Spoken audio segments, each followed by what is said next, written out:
Hello friends, गिबियावनो गासैखौबो Narzary education चेनेलसिम बरायबाय। दिनै जों सावरायगोन थाखो 10 नि सानखान्थि आयदानि खोन्दो 2 आव थानाय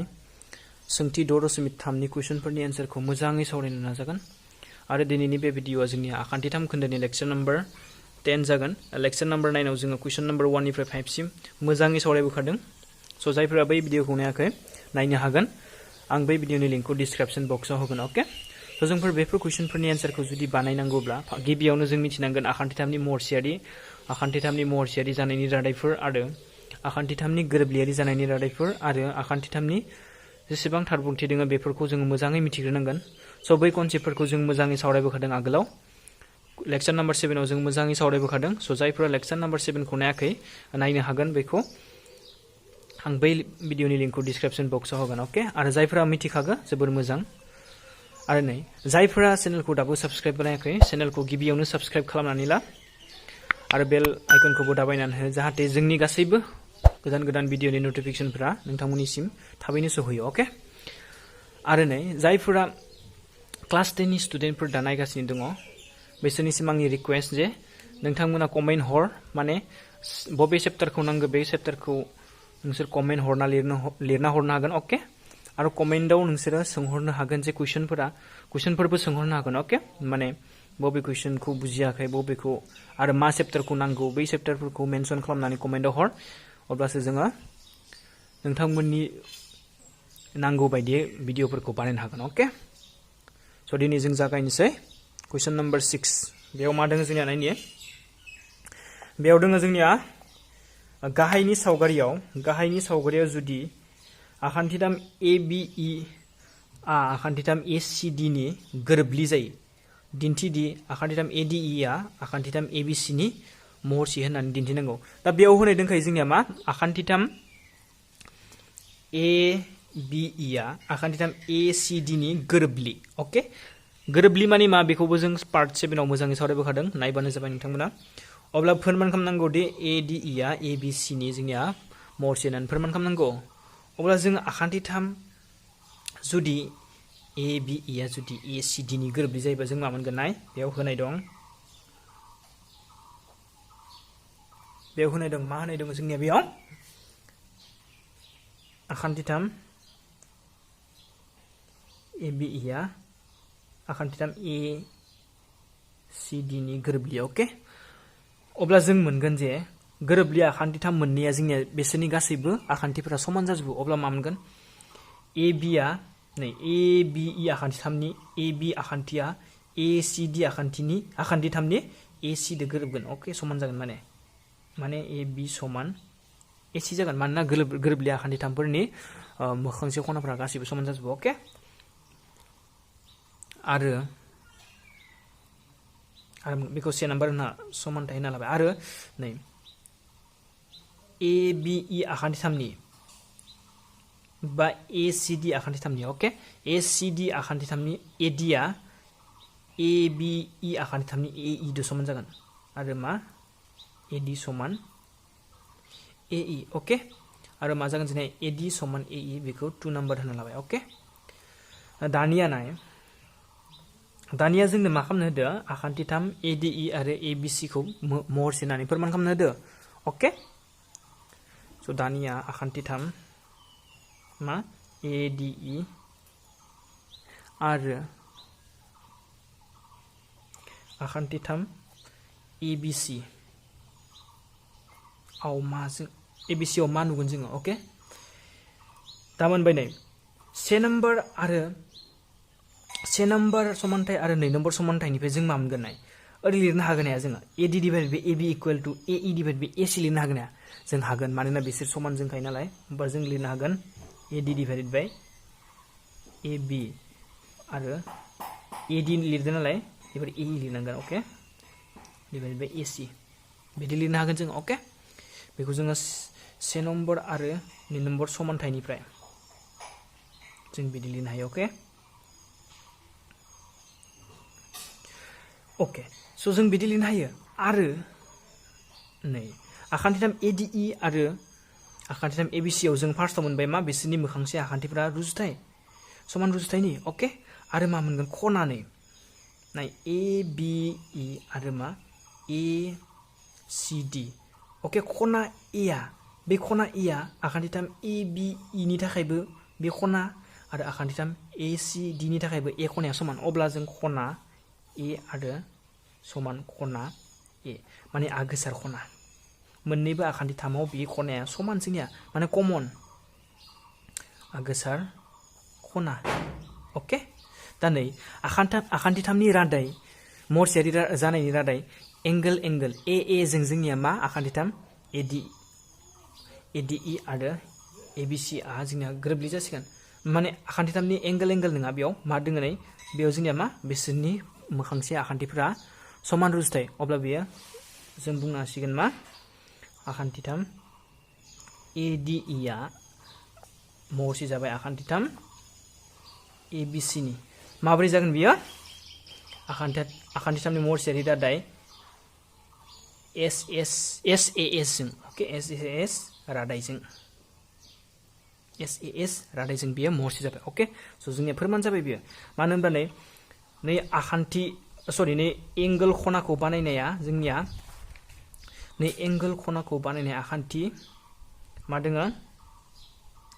AD आरो AE आ समान रुजुथायनि okay AD divided by AB आरो AE डिवाइडेड बाय AC आ समान रुजुथायनि जोंनिया नै ओके अब्ला जों मोनबायदि मा आखान्थिथाम ABC आ आखान्थिथाम ADE जों महरसे ओके स बेखौ नोंथांमोना बुजिदों जानांगौ बुजियाखैबा कमेन्टआव लिरना हर ओके स नेक्स्ट क्वेश्चनाव मा दों जोंनि क्वेश्चन नम्बर 7 ओके ओके स क्वेश्चन नम्बर 7 आव मा दों नायनि गाहायनि सावगारियाव आखान्थिथाम ABC नि जौथाया AD आरो CE आ गावजों गाव P बिन्दोआव दानस'लायो दिन्थिदि से नम्बराव होनाय दङ आखान्थिथाम AEP आ आखान्थिथाम CDP नि महरसे नै नम्बराव दङ आखान्थिथाम ABD आ आखान्थिथाम CBE नि महरसे आरो 3 नम्बराव दङ आखान्थिथाम AEP आ आखान्थिथाम ADB नि महरसे आरो 4 नम्बराव दङ आखान्थिथाम PDC आ आखान्थिथाम BEC नि महरसे होनना जों फोरमान खालामनांगौ ओके स क्वेश्चना जोंनिया बिदि दंखायो नाय माने मा होनदो आखान्थिथाम ABC नि जौथाया मा जोंनिया AD नो AD आ जोंनि आखान्थिथाम ABC नि जौथाय माने ABC आखान्थिथामनि जौथाय जानांगौबा मा जानांगौ बेयो थोंगोर जानांगोन AD आ जौथाय जानो गोनांबा मा जानांगोन बेयो AD आ BC नि थोंगोर जानांगोन स थोंगोर जायोब्ला जोंनिया मा जायो बेयाव 90 डिग्री जाखानांगोन ओके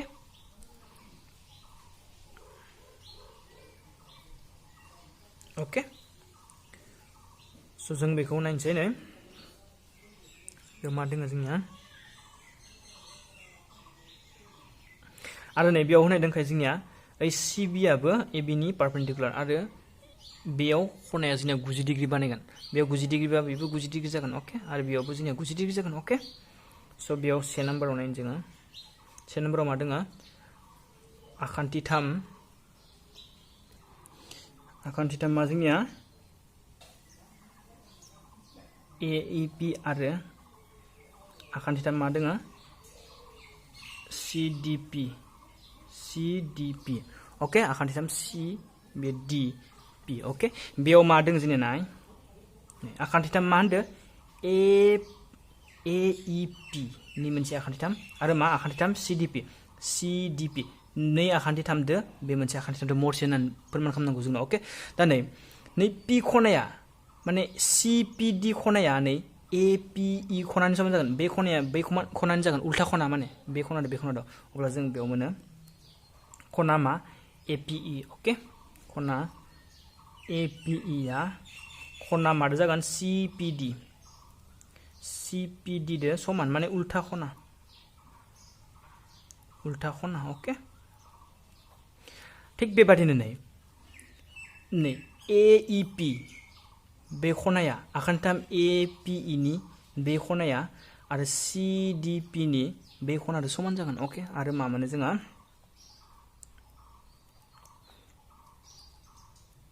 खना AEP बानायनाय खनाया AEP बे खनादो समान जागोन माने CDP ओके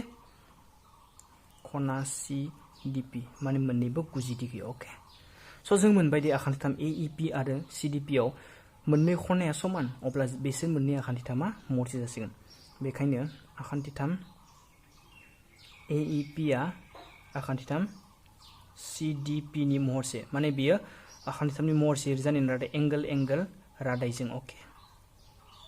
एंगल रादायजों बिसोर मोननै आखान्थिथामा जोंनिया महरसे जाबाय अके स' नेक्स्ट कुइसनाव मा दङ नै नाम्बाराव दङ जोंनिया मा आखान्थिथाम एबिडि आरो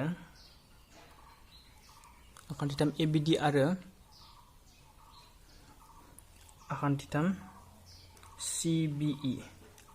CBE आव स' नोंसोरो बेखौ जुदि एन्सारफोरखौ मिथिनांगौबा बा बानायनो रोङोबा आखान्थिथामनि महरसेयारि जानायनि रादायफोरखौ मोजाङै मिथिथारनांगोन अके अब्ला बेयाव मा दङ जोंनिया नाय आखान्थिथाम मा एबार ABD नै मोनसे आखान्थिथाम ABD नै मोनसे आखान्थिथाम आरो मा CBE बे मोनसे आखान्थिथाम आरो बे मोनसे आखान्थिथामजों महरसे होननानै फोरमान खालामनांगौ आरो बेयावबो जों मोनबाय नै ABD खनाया मा खना समान आखान्थिथाम CBE नि बि खना समान बि खनाया माने कमन बिसोर मोननैनि थाखायबो अके आरो नै बे खनाया आखान्थिथाम मा होनदों नै CBE नि बे खनाया 90 डिग्री आरो आखान्थिथाम ADB नि बे खनायाबो 90 डिग्री स' जों मोनो आखान्थिथाम ABD आव बे खना समान माने ADB खनाया आखान्थिथाम CBE नि CEB दो समान CEB खनादो समान माने 90 डिग्री अके आरो नै बि खनाया मोननैनि थाखायबो मोननैबो आखान्थिथामनि थाखायबो कमन माने CBE आखान्थिथामनि थाखायबो बि खना दोङो आरो ADB आखान्थिथामनि थाखायबो बि खना दोङो अब्ला जोङो समान होननांसिगोन बि खना समान बि खना माने आगोसार खना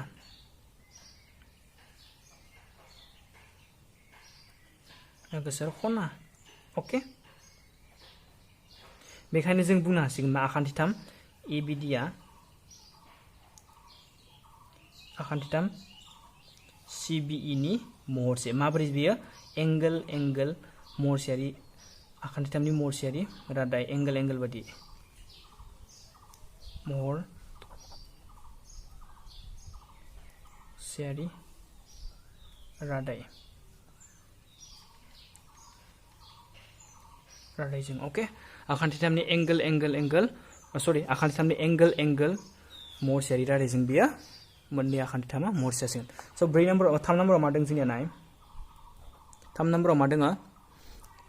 आखान्थिथाम AEP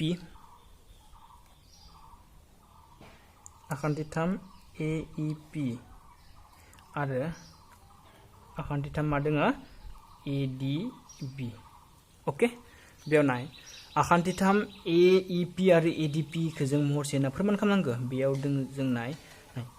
AEP बै आखान्थिथामदो AEP आरो ADB बे आखान्थिथाम मोननैदो बे आखान्थिथामदो आरो बे आखान्थिथाम मोननैदो महरसे होननानै फोरमान खालामनांगौ दा नै आखान्थिथाम AEP आव जों मा मोनगोन नाय आखान्थिथाम AEP आव जोङो बे 90 डिग्री मोनगोन ना अके आरो आखान्थिथाम ADB आवबो जोंनिया बे 90 डिग्री स' खना AEP आ खना मादो समान बे खनादो समान माने खना ADB दो समान ओके बेसां बियो 90 डिग्री आरो नाय बे खनाया खनाया माने CEP खनाया आखान्थिथाम AEP नि आखान्थिथाम ADB नि BAD खनादो समान जागोन माने कमन खना अब्ला जों लिरनो हायो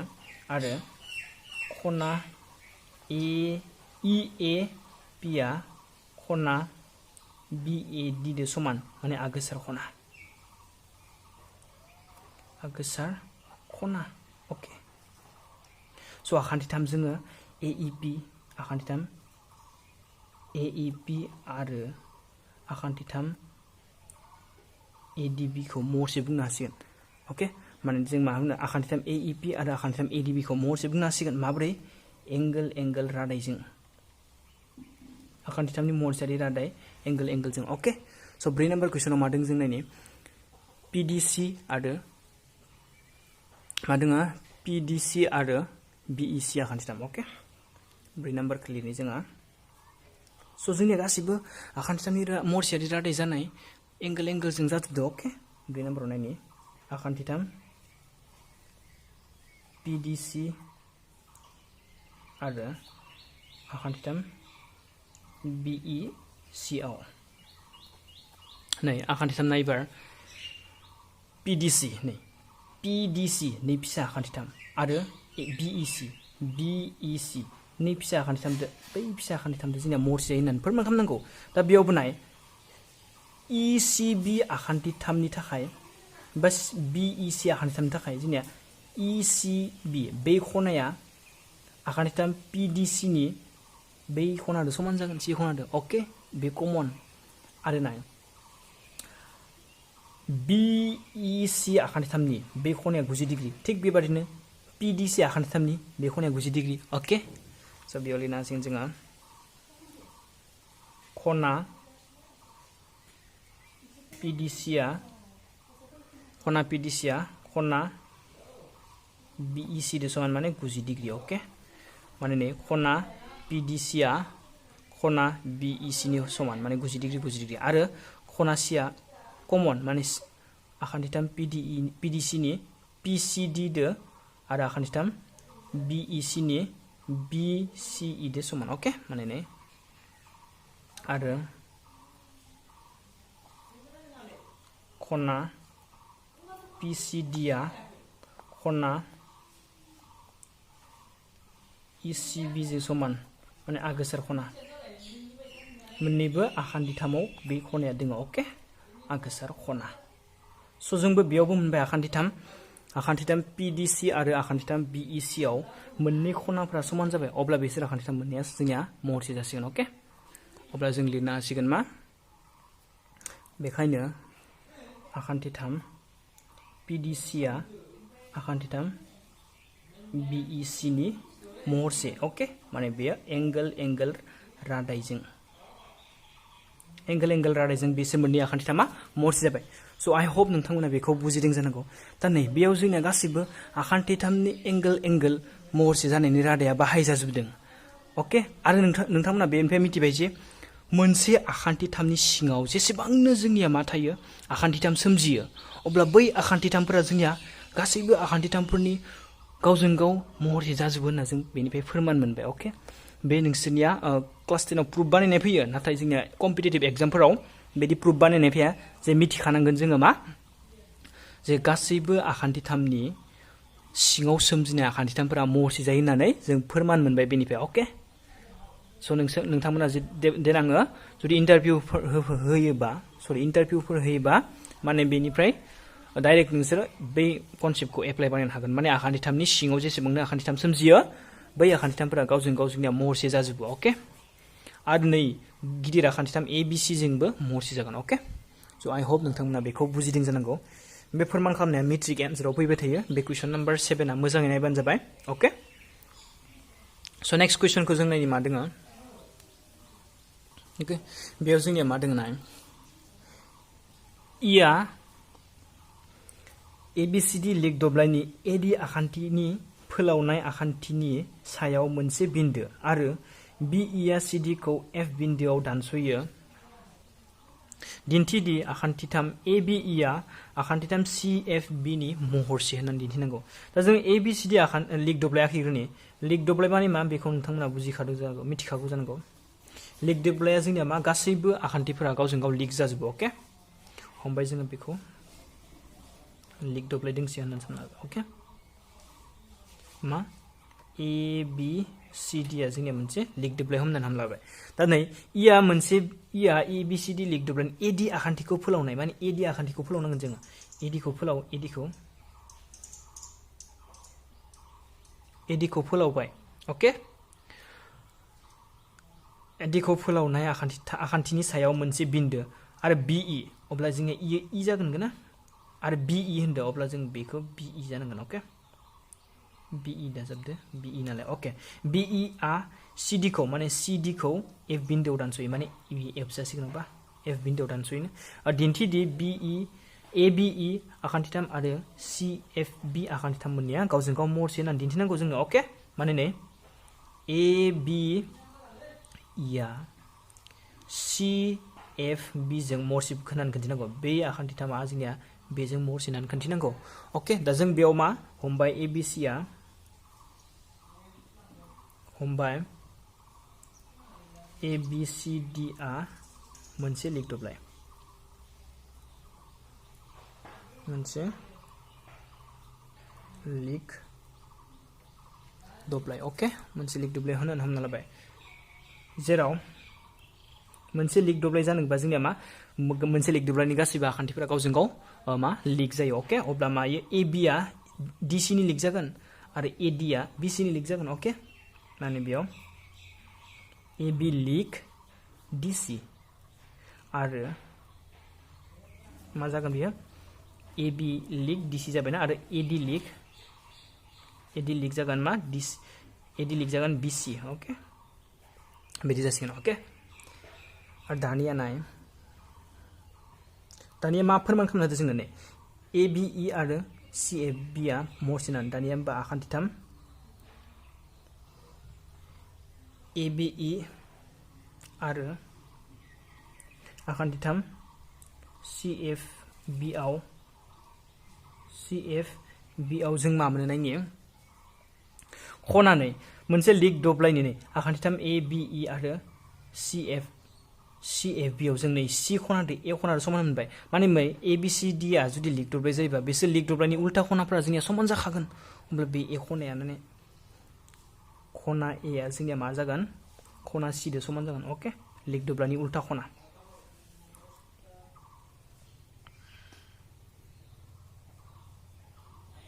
लिग दब्लायनि उल्टा खना अके लिग दब्लायनि उल्टा खनाफोरा गावजों गाव समान जायो जोंनिया थिग बेबायदिनो डी खनाया नै बी खनादो समान जागोन अके आरो नाय जुदि ए डी आ बी सी नि लिग जायो नै ओरै जुदि ए डी होबाय बेखौ लिग जायोना अब्ला बे मोनसेखौ दाननाया नै बे मोनसेखौ दानबाय जों अके स' बे खनादो जोंनिया बे खनादो समान जागोन जाया बे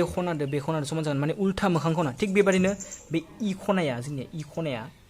नै बी खनादो समान जागोन माने सी बी एफ दो खनादो समान जागोन अके आरो मा जोङा खना ए इ बी आ समान जागोन खना सी बी एफ जो समान जागोन माने उल्था मोखां खना जों नै बिदि मोनखाबायना उल्था मोखां खना अके उल्था मोखां खना जों जाबाय दा बिसोर मोननै आखान्थिथामाव जों मोननै खनाखौ समान मोनबाय अब्ला बिसोर मोननै आखान्थिथामा जोंनिया महरसे जासिगोन बेखायनो आखान्थिथाम ए बी इ आ आखान्थिथाम सी एफ बी नि महरसे माब्रै महरसेयारि रादाय महरसेयारि एंगल रादायजों बिसोर आखान्थिथाम मोननैया जोंनिया महरसे जाबाय अके अब्ला जोंनिया फोरमान जाबाय स' बेबो जोंनिया सिम्पोलथारमोन नोंथांमोना मा महरसेयारि जानायनि रादायफोरखौ मोजाङै मिथिनांगोन अके स' कुइसनफोरखौ प्रेक्टिस बानायबाय थाबासो जोंनिया मा आइडिया फैगोन बोरै बानायनांगौ अके स' नोंथांमोना बुजिदोंबा कमेन्ट हर आरो बुजियाखैबाबो सोंहरनो हागोन अके आरो नेक्स्ट कुइसनखौ नायनि जों मा दोङो बेयाव दों जोंनिया मा गाहायनि सावगारियाव ए बी सी आरो ए एम पी आ मोननै खनाथि आखान्थिथाम बी आरो एम आ फारियै खनाथि खना दिन्थिदि से नाम्बाराव होदो ए बी सी आरो ए एम पी आखान्थिथाम मोननैया जोंनिया गावजों गाव महरसे आरो नै नाम्बाराव दङ C A divided by P A equal to B C divided by M P होननानै दिन्थिनांगौ दा नै होनाय दंखाय बेयाव जोंना ए बी सी आरो ए एम पी आखान्थिथाम मोननैया गावजों गाव खनाथि आखान्थिथामनो माने एम आवबो खनाथि जागोन आरो बी आव खनाथि माने एम आ 90 डिग्री आरो बी आ 90 डिग्री जागोन अके स' बेनिफ्राय जों मोननाय से नाम्बारखौ जों बानायनि मा बे आखान्थिथाम मा दोङो ए बी सी आरो आखान्थिथाम ए एम पी आव नै आखान्थिथाम ए बी सी आरो ए एम पी आव मा माने जों नै बी खनाया जोंनिया एम खनादो समान जाबाय आरो नै आखान्थिथाम ए बी सी नि ए खनाया आखान्थिथाम ए एम पी नि ए खनादो समान माने ए खनाया मोननैबो आखान्थिथामाव दोङो जोंनिया माने कमन अके अब्ला जों मोनग्रोबाय मा खना A B C equal to खनानि ए बी सी आ मा जागोन ए एम पी आखान्थिथामनि ए एम पी आखान्थिथाम मा जागोन AMP खनादो समान जागोन माने 90 डिग्री ओके AMP खनादो समान जाबाय 90 डिग्री ओके आरो मा मोनबावो जोंनाय बे ए खनाया जोंनिया ABC आखान्थिथामनि थाखायबो बे ए खना दोङो आरो AMP आखान्थिथामनि थाखायबो जोंनिया ए खना दोङो अब्ला बे कमन अब्ला जों लिरनो हासिगोन BAC खनाया जोंनिया मादो समान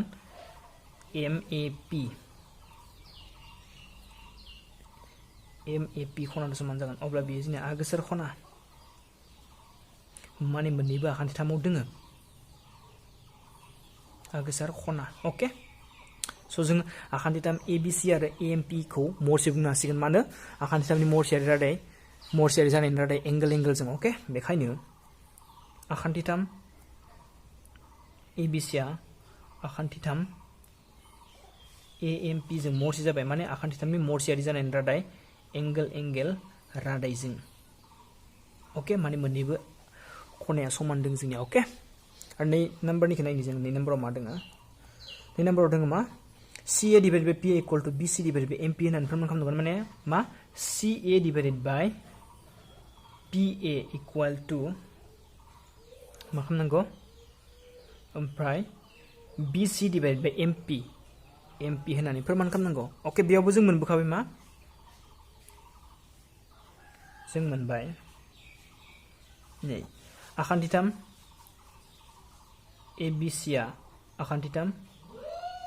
AMP नि मरसे होनना मोनबोखाबाय जों गोजौआव ओके स' नै बै आखान्थिथाम मोननैखौ जोङो जुदि सेफायनानै ओरै लिरबानाय सेफायनानै आखिनाय नोङो बेजों मोननैबो खनाथि नालाय मोननै खनाथि आखान्थिथाम आखिबाय ओके दा नाय बे ए खनाया जोंनिया मोननैनि थाखायबो कमन ए थाबाय बेयाव दा ABC खौ लागोन जों ABC ओके थिग बेबादिनो बे इयावबो ए जागोन माने कमन बिसोरो ओके आरो बेयाव मा जागोन बेयाव खनाथि नालाय इयाव M जागोन आरो बेयाव P जागोन ओके दा थिग बेबादिनो जोङो बे खनादो समान आरो बे खनादो समान आरो बिसोर आखान्थिथाम मोननैया महरसे होनबायबा जों मा लिरनो हागोन CA divided by PA लिरनो हागोन ओके आरो CB divided by CB बा BC divided by MP होनना लिरनो हागोन ओके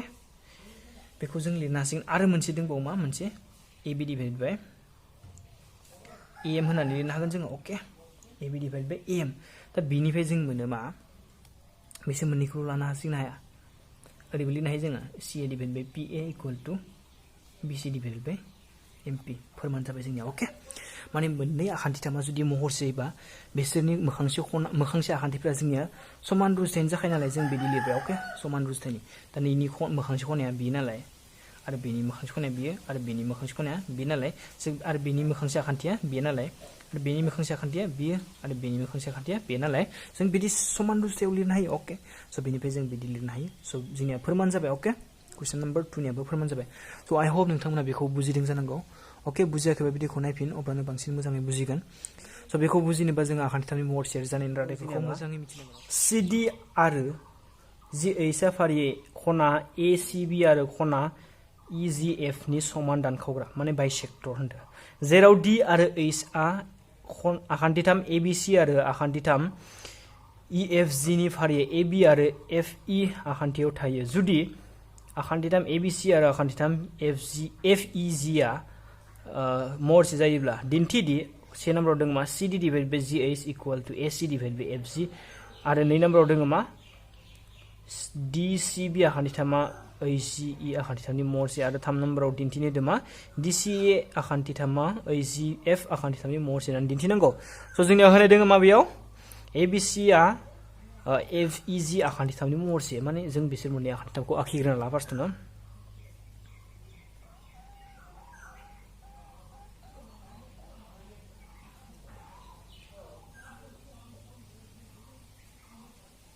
बिसोर मोननै आखान्थिथामखौ आखिग्रोबाय दा नै मा होनदो ABC जुदि बेयाव ABC आ मोनसे आखान्थिथाम जुदि नै ABC बेयाव E दं नालाय बेयावबो मा F लानांगोन बेयावनो FEG होमबा मा जागोन बेयाव E बे E जागोन आरो बेयाव मा जासिगोन FG नै ABC आरो FEG ABC आरो FEG बिदिसो लानांगोन ओके बेयाव जुदि E लाबा बा G लाबा जानाय नङा जोंनिया मानो होनबा बिसोर मरसे जादों नालाय मादोसो ABC आ मादो मरसे एफ इ जि दो माने मोखांसे खना जानांगोन एफ दो ओके या स' जोंनिया जाबाय बिदि आरो कुइसनाव मा होनाय दोंनाय सि डि आरो जि एइस आ फारियै सि डि आरो जि एइस आ फारियै मै सि डि ओके होमबा बेयाव मोनसे थानांगोन सि डि जोंनिया ए सि बि माने ए सि बि खनाखौ दानखावदोनो समान खनायाव दानखावदो ओके बेयाव मा जागोन डि आरो जि एइस जि एइस बाय बेयाव मा जागोन एइसआ माखौनो इ जि एफ माने इ जि एफ खनाखौ दानखावदो बेयाव दानखावग्रा माने मा जोंनिया नै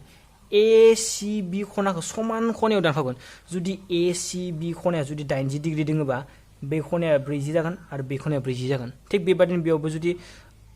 इ जि एफ आ जुदि 90 दोङोबा बेयावबो 40 बेयावबो 40 समान खनायाव दानखावग्राखौनो जोङो मा बे दानखावग्रा बुङो इंलिसाव बाइसेक्टर समान खनायाव माबा रानबानो बेखौ बाइसेक्टर बुङो ओके माने दानखावग्रा समान दानखावग्रा ओके स' जों बिदि मोनबाय सावगारिनिफ्राय ओके दा जोंनिया नाय होनाय दङ मा सावगारिखौ जों आखिग्रोबाय बिदि जाबाय जोंनिया होनाय दं मा जोंनिया नै आखान्थि 3 एबिसि आ आखान्थि 3 एफ इ जि नि महरसे आरो नै बेयाव होनाय दंखायो नै जोंनिया डि आरो एइस आ एबिसि आरो इ एफ जि नि फारियै एबि डि आ एबि नि आखान्थियाव दंखायो नै थिगानो जाखाबाय आरो नै एफ जि इ नि फारियै एफ इ आखान्थियाव दोङो एफ इ आखान्थियाव दोङो एइसआ ओके स' जोंनिया बियो सेटिसफाइड जाखाबाय गोजौनि कुइसनदो स' जोंनिया होनाय दङ मा एबिसि आखान्थि 3 आ मादो एफ इ जि आखान्थि 3 नि महरसे स' एबिसि आ जुदि एफ इ जि नि महरसे जानांगौ अब्ला मा जों खना ए आ खना एफ दो समान जागोन खना बि आ खना इ दो समान जागोन आरो खना सि माने ए सि बि आ खना एफ जि एइच दो समान जागोन ओके बे जोंनि आखान्थि 3 नि महरसे जानायनि रादायाव मोनखादो जोङो ओके महरसे जाबा जोंनिया मोनफ्रोमबो खनाफ्रा समान जाजोबगोन मोखांसे खनाफ्रा ओके स' बेखायनो खना ए आ खना एफ दो समान जागोन आरो खना बि आ खना मादो जागोन इ दो समान जागोन ओके खना इ दो समान जागोन आरो नै बे खना सि आ माने खना ए सि बि आ खना इ जि एफ दो समान जागोन इ जि एफ दो समान जागोन ओके बिदि जों मोनबाय बेखायनो नाय बेखायनो आरो नै जुदि सि डि आ जुदि ए सि बि नि दानखावग्राबा जों खना ए सि डि आ खना ए सि डि आ मानि समान जागोन खना एफ जि एइच नि समान जागोन एफ जि एइच नि मानोना जोंनिया एफ जि इ खनाया ए सि बि नि खनाजों समान जागोन बै खनादो समान जागोन आरो बे खनादो समान जागोन ओके आरो डि सि बि आ डि सि बि खनाया मादो समान जागोन ओइ जि इ दो समान जागोन खना ओइ जि इ मानोना जोंनिया नै सि डि आरो बे सि डि आरो जि एइच आ दानखावग्रा समान दानखावग्रा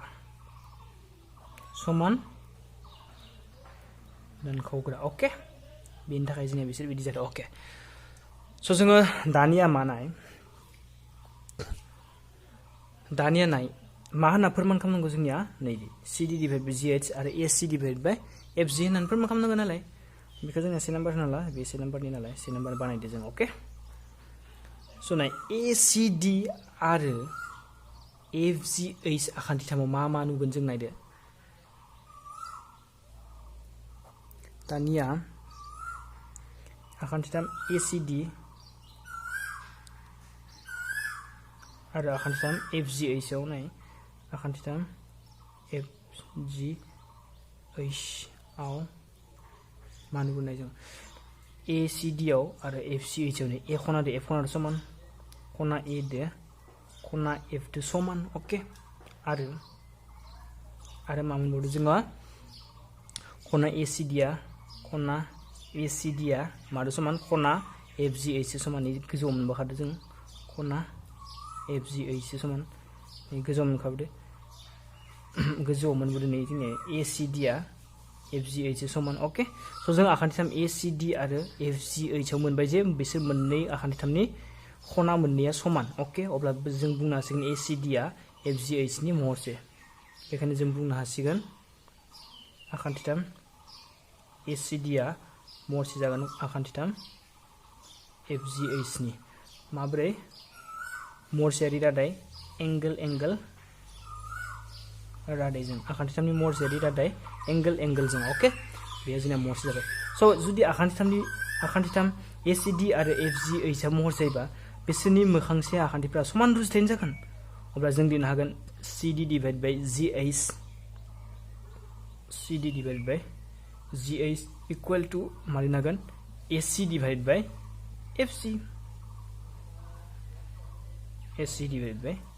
होननानै लिरनो हासिगोन जोंनिया बियो जाबाय फार्स्टनि से नाम्बारनिया फोरमान जाबाय अके नुवाखै जानांगौ बेखौ नाय जुदि बिसोर मोननै आखान्थिथामा महरसे जायोबा अब्ला बिसोर मोननै आखान्थिथामनि मोखांसे आखान्थिफ्रा समान रुजुथायनि जागोन अके अब्ला जों लिरनो हागोन नै CD divided by GH equal to AC divided by FG equal to आरो AD divided by FH बो लिरनो हागोन बेयाव बेखौ नाङा नालाय जों लिरलायाखै अके मोनसेखौ स जोंनिया बिदि जाबाय अके स नेक्स्ट कुइसनाव मा दं जोंनिया 2 नाम्बाराव नायनि 2 नाम्बाराव दङ जोंनिया मा खालामनो होदो DCB आ AGE नि महरसेना फोरमान खालामनांगौ अब्ला मा आखान्थिथाम DCB आरो आखान्थिथाम AGE आव जों मा नुनो मोनगोन नै DCB आरो AGE आव जों मा मोनगोन बि खना इ खनाजों समान माने गोजौआव नुखादों जों नै बि खनाजों इ खनाजों समान आरो DCB आ नै बेयाव मोनखादों DCB आ AGE जों समान DCB आ खना AGE जों समान अके स बिसोर मोननै आखान्थिथामनि मोननै खनाया समान जाबाय स बिसोर मोननै आखान्थिथामखौ जोङो महरसे बुंनो हासिगोन बेखायनो आखान्थिथाम DCB आ आखान्थिथाम AGE नि महरसे जोंनिया बेबो फोरमान जाबाय अके स नाय बिदि लिरनो हायो जुदि मोननै खनाया जुदि आखान्थिथामनि मोननै खनाया बिसोरनिया समान जायोबा बिसोर मोननै आखान्थिथामखौ जों महरसे बुंनो हासिगोन बिदि लिरनो हासिगोन अके बे 2 नाम्बारनिया जाबाय जोंनिया अके बा बेखौ मा बुंनो हायो आखान्थिथामनि महरसेयारि एंगल रादायजों नेक्स्ट 3 नाम्बारनि कुइसनखौ नायनो जोङो बेयाव मा दङ जोंनिया 3 नाम्बाराव DCA आरो AGF आ जोंनिया महरसे अब्ला मा आखान्थिथाम DCA आरो आखान्थिथाम AGF आव माने मा होनदों आखान्थिथाम DCA आरो AGF आव जोंनिया मा मोनदों F खनादो समान मोनखागोन अके F खनादो समान अब्ला जों लिरनो हायो मा खना A आ समान खना F दो समान आरो नाय गोजौआव मोनबोखादों ACD आ FGH जों समान खना ACD आ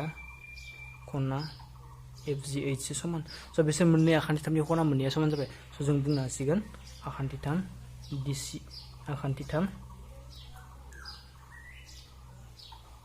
DCA आ आखान्थिथाम AGF नि महरसे माब्रै आखान्थिथामनि महरसेया जोंना एंगल रादायजों बिसोर मोननै आखान्थिथामा महरसे जाबाय जोंनिया अके स जोङो प्रुफ मोनबाय फोरमान मोनबाय दानाय बिसोर मोननै आखान्थिथामनि खनाया जुदि समान जायोबा जोंबा बिसोर मोननै आखान्थिथामखौ महरसे बुंनो हासिगोन अके स जोंनिया फोरमान जाजोब्बाय 1 नाम्बार 2 नाम्बार आरो 3 नाम्बार गासैबो जोंनिया फोरमान जाजोब्बाय ओके आई होप नोंथांमोना बेखौ बुजिदों जानांगौ बुजियाखैबा नायफिन भिडिअखौ होमबानो बांसिन बुजिगोन ओके स थैंक यू दिनैनि थाखाय बेखिनियानो आरो जायफ्रा चेनेलखौ दाबो साबस्क्राइब खालामाखै चेनेलखौ मा खालामो साबस्क्राइब खालामनानै ला आरो बे भिडिअखौ जेसेबां हायो एसेबांनो शेयार खालाम स दिनैनि थाखाय बेखिनियावनो थैंक यू